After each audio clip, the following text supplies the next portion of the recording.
ऐसे कितने स्टूडेंट्स हैं जो ये गलती करते हैं कि पढ़ते तो बहुत हैं, हाँ कुछ ऐसे भी होते हैं जो बिल्कुल नहीं पढ़ते, लेकिन हम बात कर रहे हैं उनकी जो पढ़ते तो बहुत हैं लेकिन लगता नहीं कि जितना वो पढ़ते हैं उतना पढ़ते हैं। क्या मतलब इसका कि मान लो अगर कोई स्टूडेंट है, अगर वो 8 से 10 घंटे की पढ़ाई कर रहा है तो पढ़ाई करने के बाद में ये लगता नहीं है कि 8 से 10 घंटे उसने पढ़ा है।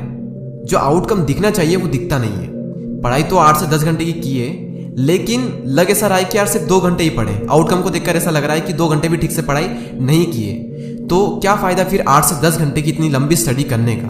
तो ऐसा क्या करें कि अगर आप 4 घंटे भी पढ़ाई करो तो लगना चाहिए कि हाँ 4 घंटे हमने पढ़ाई की है, वरना 10-12 घंटे आप पढ़ लो दिखाने के लिए, होना कुछ नहीं है उससे।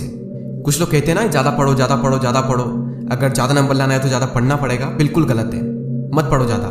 जितना भी पढ़ो उसको सही से पढ़ो। अब सही से कैसे पढ़ें उसके बारे में हम आगे बात करेंगे, लेकिन उससे पहले टॉपिक पर कि क्वालिटी स्टडी कैसे करें। जैसे कि जो पढ़ा है, जो समझा है वो याद भी रहना चाहिए। देखो कोई भी वो टॉपिक जो आपने पढ़ा है, अगर आप उस टॉपिक को दूसरों को पढ़ा सकते हो, समझा सकते हो, यानी कि आपने उस टॉपिक को बेस्ट वे में पढ़ा है। अब सवाल ये आता है कि यही तो हमें चाहिए कि ऐसा किस तरह से पढ़े कि हम दूसरों को भी पढ़ा सकें। वो बेस्ट तरीका आखिर है क्या। देखो आप ये याद करो कि लास्ट टाइम आपने सबसे ज़्यादा क्वालिटी स्टडी कब की थी, और जब की थी तो क्यों की थी आपने, क्या रीज़न था उसका। कुछ ना कुछ चीज़ें तो होगी जो आपने ऑब्जर्व की होगी।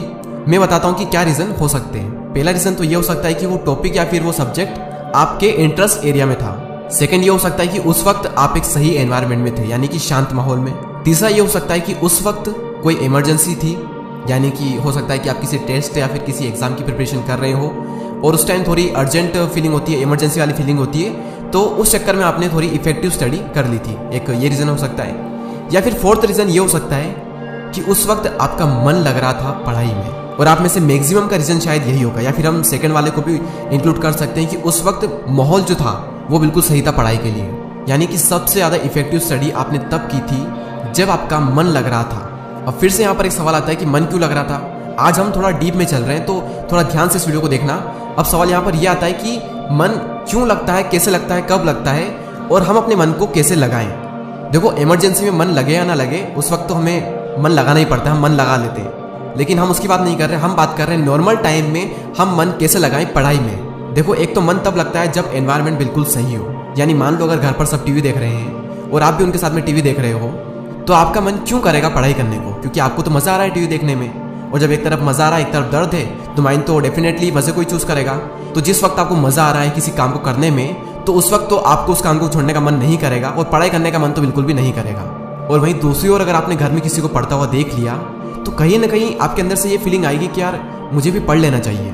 तो मेरे अकॉर्डिंग एनवायरनमेंट का थोड़ा बहुत फ़र्क तो पड़ता है। दूसरा ये कि टाइम का भी फ़र्क पड़ता है कि आप कब पढ़ने बैठ रहे हो। दुनिया भर के फालतू के काम करके आ गए और जनाब फिर पढ़ने बैठ रहे हैं। आपको अपने अकॉर्डिंग ये पता होना चाहिए कि आपका माइंड किस टाइम पर सबसे ज़्यादा एक्टिव होता है, उसी टाइम पर आप सबसे ज़्यादा क्वालिटी स्टडी कर पाओगे। और ये बात आपके अलावा किसी को अच्छे से पता नहीं है कि आपका माइंड किस टाइम पर सबसे ज़्यादा एक्टिव होता है, सबसे ज़्यादा फ्रेश होता है, यानी उस वक्त आप कितना भी मुश्किल काम क्यों ना वो आप इजीली कर सकते हो। ये बात सिर्फ आप ही को पता है। तो वही टाइम आपको सेलेक्ट करना है और उसी टाइम पर आपको पढ़ने बैठना है। तो ये था दूसरा रीज़न टाइम का।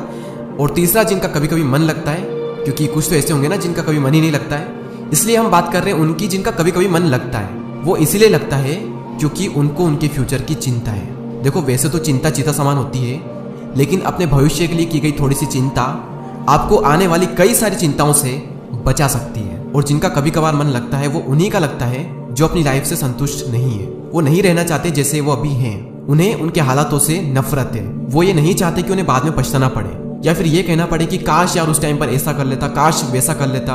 वो नहीं चाहते कि इस काश की जरूरत उन्हें भविष्य में पड़े। ये जो वर्ड्स होते हैं ना, काश में ऐसा कर लेता, काश वैसा कर लेता, ये वर्ड्स होते हैं लूजर के। जो विनर्स होते हैं, जो चैंपियंस होते हैं, वो पहले ही सारे काम कर लेते हैं, वो पहले ही कर लेते हैं ताकि रिजल्ट चाहे कुछ भी हो, उन्हें बाद में ये ना कहना पड़े कि काश में ऐसा कर लेता, काश वैसा कर लेता। क्यों? क्योंकि सब कुछ ऑलरेडी कर लिया है, भले रिजल्ट कुछ भी हो।